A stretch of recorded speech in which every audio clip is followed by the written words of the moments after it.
Бизге эң биринчи камыр керек болот. Кадимки эле камырды жүрүп алабыз. Мантыга жүргандай ачытылбаган камыр. Сыр керек. Анан көк чөптөр. Көк чөптөрдүн каалаган түрүн колдонсоңуз болот. Өзүңүзгө жаккан укроп, көк пияз, кинза, салат, петрушка. Кааласаңыз бир эле түрүн колдонсоңуз болот. Бул көк чөптөрдүн баарын майдап турайбыз. Анын үстүнө сырды теркадан өткөрүп алып кошобуз. Бир аз туз себип аралаштырабыз.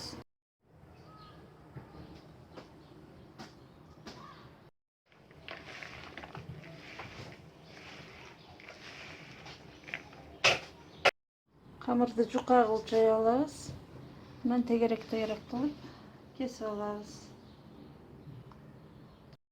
Мындай кылып кесип алгандан кийин ар бир камырдын ичине биздин даярдап алган көк чөптөрдү салып, пирожкидей кылып бекитебиз.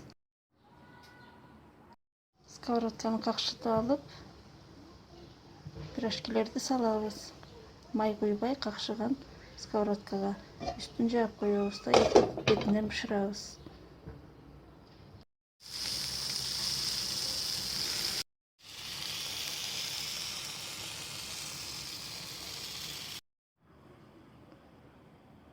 Тамагыңыздар даамдуу болсун.